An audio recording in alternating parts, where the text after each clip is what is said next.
തമ്പുരാനെ, വിശുദ്ധ കുരിശിൻ്റെ അടയാളത്താലെ ഞങ്ങളുടെ ശത്രുക്കളിൽ നിന്ന് ഞങ്ങളെ രക്ഷിക്കുക. ഞങ്ങളുടെ തമ്പുരാനെ, പിതാവിൻ്റെയും പുത്രൻ്റെയും പരിശുദ്ധാത്മാവിൻ്റെയും നാമത്തിൽ ആമേൻ. ആദ്യം മുതൽ ഉണ്ടായിരുന്നതും ഞങ്ങൾ കേട്ടതും സ്വന്തം കണ്ണുകൊണ്ട് കണ്ടതും സൂക്ഷിച്ചു വീക്ഷിച്ചതും കൈകൊണ്ട് സ്പർശിച്ചതുമായ ജീവന്റെ വചനത്തെപ്പറ്റി ഞങ്ങൾ അറിയിക്കുന്നു. വിശുദ്ധ യോഹന്നാൻ എഴുതിയ 1-ാം ലേഖനത്തിൻ്റെ 1-ാം അധ്യായം 1-ാം തിരുവചനമാണ് നാം വായിച്ചു കേട്ടത്. രാജാക്കന്മാരുടെ 2-ാം പുസ്തകത്തിൽ നിന്നുള്ള വായന, അധ്യായം 1. ഏലിയായും അഹസിയായും. ആഹാബിൻ്റെ മരണത്തിന് ശേഷം മൊബാബ് ഇസ്രയേലിനെതിരെ കലാപം ആരംഭിച്ചു.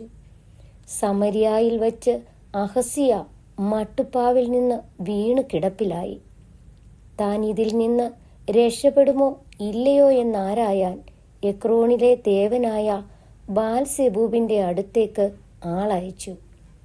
തിശ്ബ്യനായ ഏലിയായോട് കർത്താവിൻ്റെ ദൂതൻ അരുളി ചെയ്തു, സമരിയ രാജാവിൻ്റെ ദൂതന്മാരെ ചെന്ന് കണ്ട് അവനോട് ചോദിക്കുക, ഇസ്രയേലിൽ ദൈവമില്ലാഞ്ഞിട്ടാണോ നിങ്ങൾ എക്രോൺ ദേവനായ ബാൽസെബൂബിനെ സമീപിക്കുന്നത്? കർത്താവ് അരുളി ചെയ്യുന്നു, രോഗശയ്യയിൽ നിന്ന് നീ എഴുന്നേൽക്കുകയില്ല, നീ മരിക്കും. ഏലിയ പുറപ്പെട്ടു. ദൂതന്മാർ തിരിച്ചെത്തിയപ്പോൾ രാജാവ് ചോദിച്ചു, നിങ്ങൾ എന്താണ് തിരികെ വന്നത്? അവർ മറുപടി പറഞ്ഞു, ഒരാൾ വന്ന് ഞങ്ങളോട് പറഞ്ഞു, നിങ്ങൾ തിരികെ ചെന്ന് നിങ്ങളെ അയച്ച രാജാവിനെ അറിയിക്കുക. കർത്താവ് അരുളി ചെയ്യുന്നു, ഇസ്രയേലിൽ ദൈവമില്ലാഞ്ഞിട്ടാണോ എക്രോൺ ദേവനായ ബാൽസെബൂബിനെ നീ സമീപിക്കുന്നത്? ഈ രോഗശയ്യയിൽ നിന്ന് നീ എഴുന്നേൽക്കുകയില്ല, നീ മരിക്കും. അവൻ ചോദിച്ചു, നിങ്ങളോട് ഇത് പറഞ്ഞയാൾ എങ്ങനെയിരുന്നു? അവർ പറഞ്ഞു, അവൻ രോമക്കുപ്പായവും തുകൽ കൊണ്ടുള്ള അരപ്പട്ടയും അണിഞ്ഞിരുന്നു. ഉടനെ രാജാവ് പറഞ്ഞു, തിശ്ബ്യനായ ഏലിയായാണവൻ. രാജാവ് 50 പേരുടെ ഗണത്തെ നായകനോടൊപ്പം ഏലിയായുടെ അടുത്തേക്ക് അയച്ചു.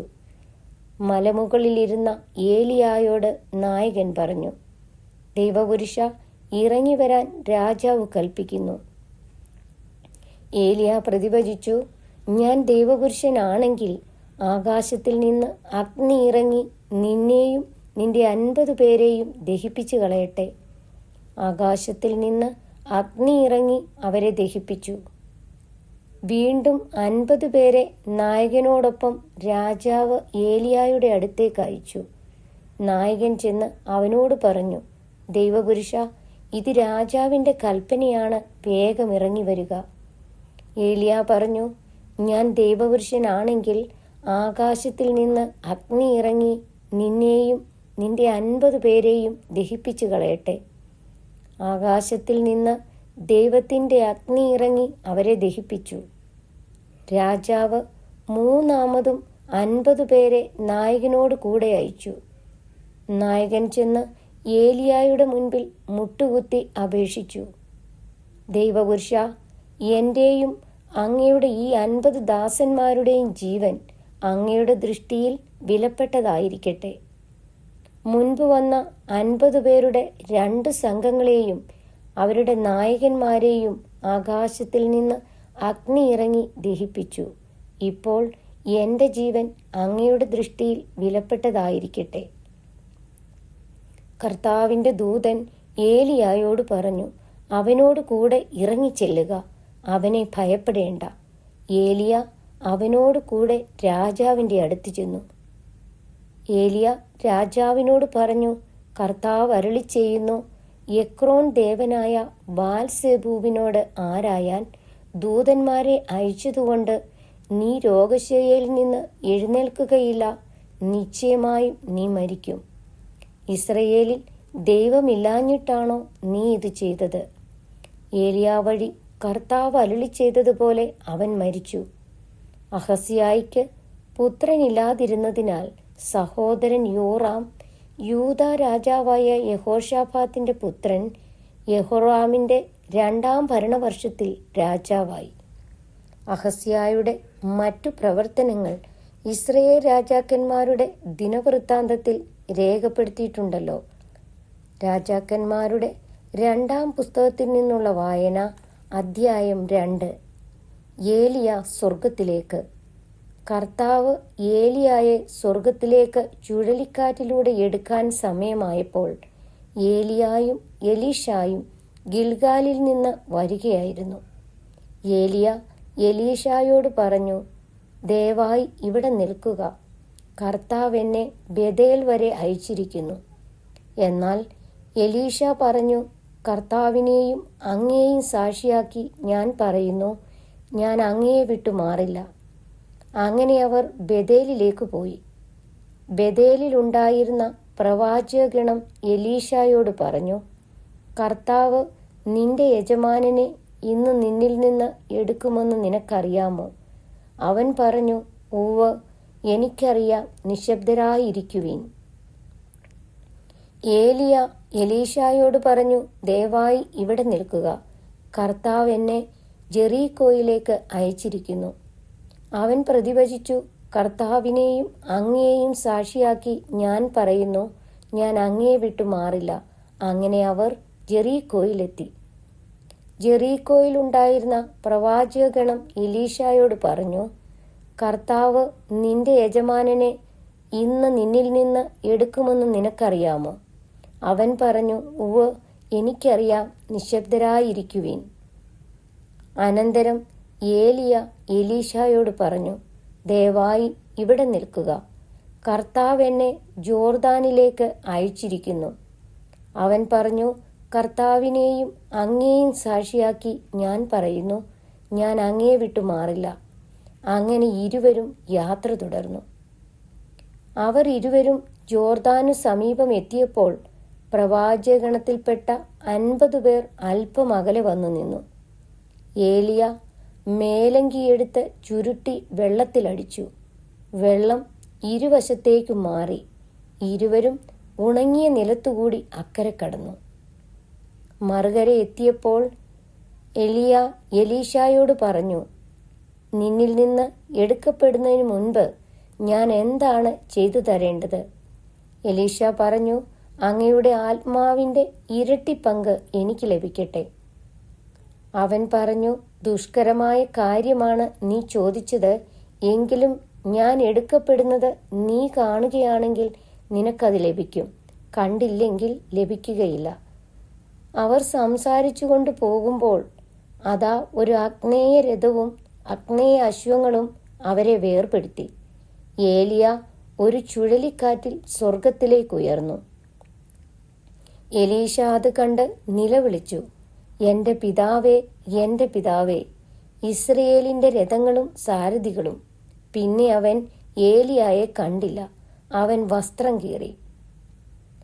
എലീഷ പ്രവർത്തനം തുടങ്ങുന്നു. അവൻ ഏലിയായിൽ നിന്ന് വീണു കിട്ടിയ മേലങ്കിയുമായി ജോർദാന്റെ കരയിൽ ചെന്നു നിന്നു. അവൻ അത് വെള്ളത്തിന്മേൽ അടിച്ചുകൊണ്ട് പറഞ്ഞു, ഏലിയായുടെ ദൈവമായ കർത്താവ് എവിടെ? അവൻ വെള്ളത്തിന്മേൽ അടിച്ചപ്പോൾ വെള്ളം ഇരുവശത്തേക്കും മാറി. അവൻ കടന്നുപോയി. ജെറീക്കോയിലെ പ്രവാചകഗണം എലീഷായെ കണ്ടപ്പോൾ ഏലിയായുടെ ആത്മാവ് എലീഷായിൽ കുടികൊള്ളുന്നു എന്ന് പറഞ്ഞു. അവർ അവനെ താണുവണങ്ങി എതിരേറ്റു. അവർ അവനോട് പറഞ്ഞു, അങ്ങയുടെ ദാസന്മാരുടെ ഇടയിൽ 50 ബലവാന്മാരുണ്ട്.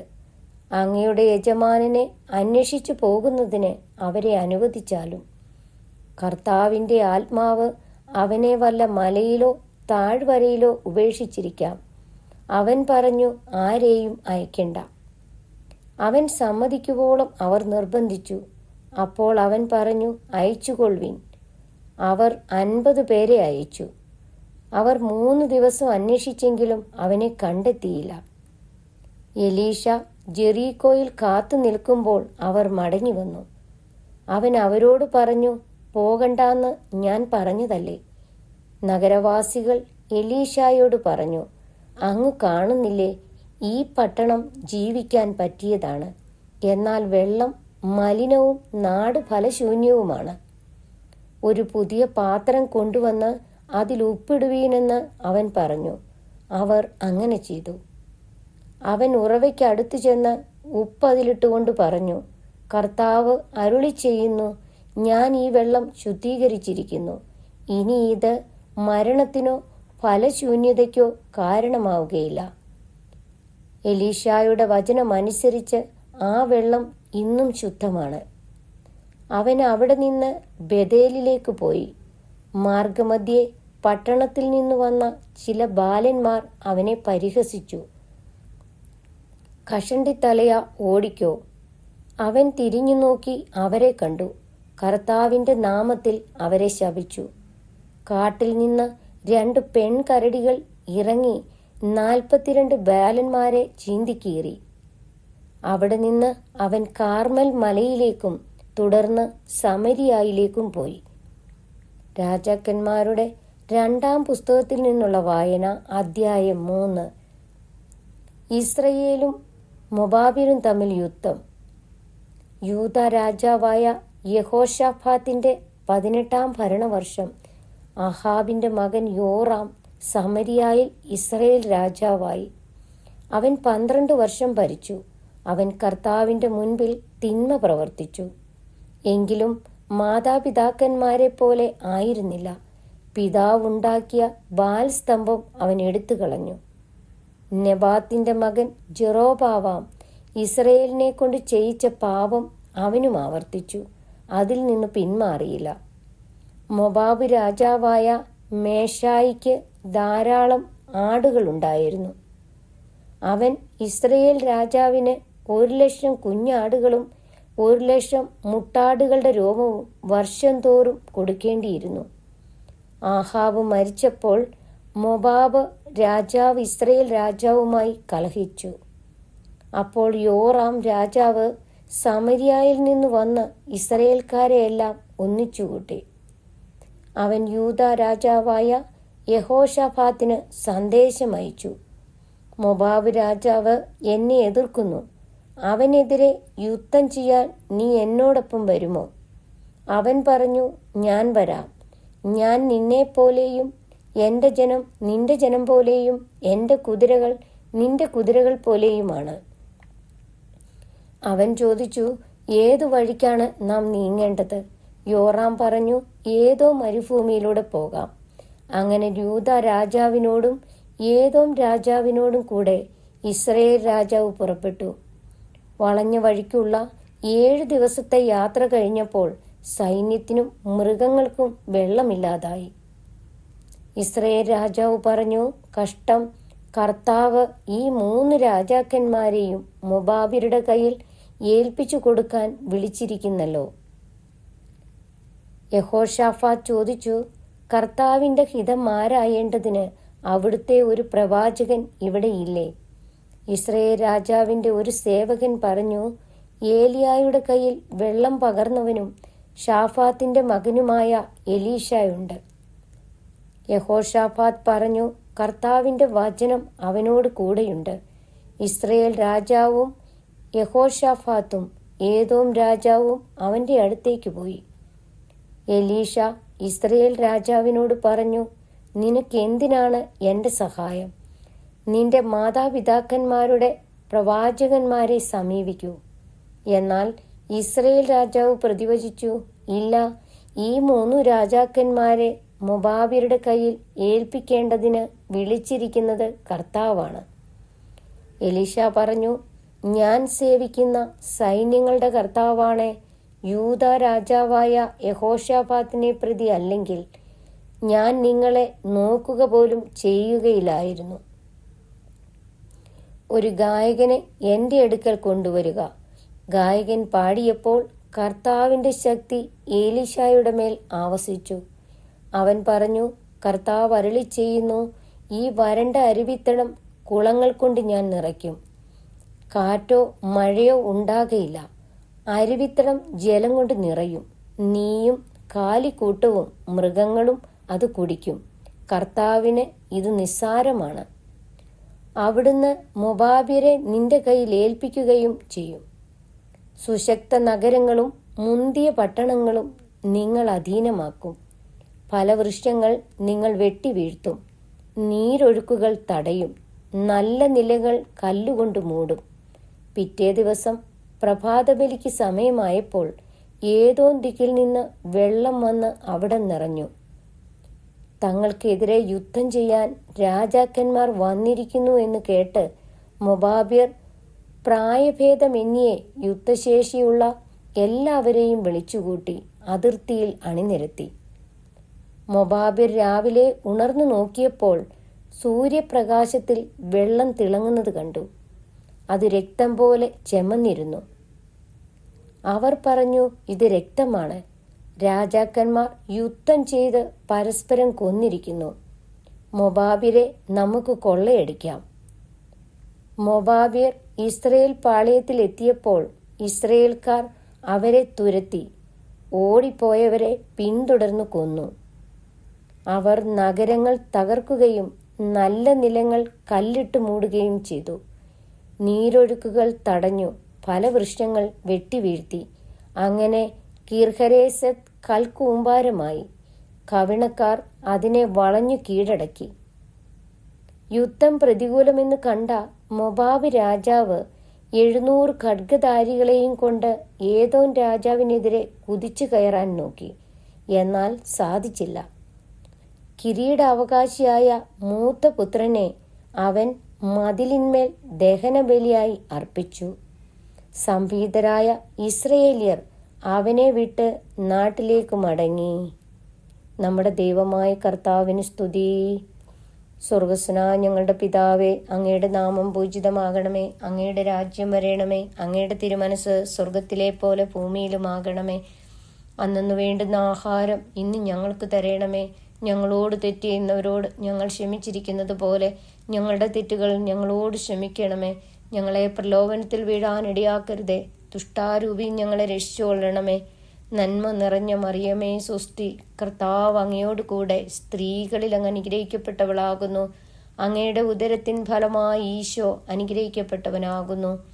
പരിശുദ്ധ മറിയമേ തമ്പുരാന്റെ അമ്മേ, പാപികളായ ഞങ്ങൾക്ക് വേണ്ടി ഇപ്പോഴും ഞങ്ങളുടെ മരണസമയത്തും തമ്പുരാനോട് അപേക്ഷിക്കണമേ. ആമേൻ. പിതാവിനും പുത്രനും പരിശുദ്ധാത്മാവിനും സ്തുതി.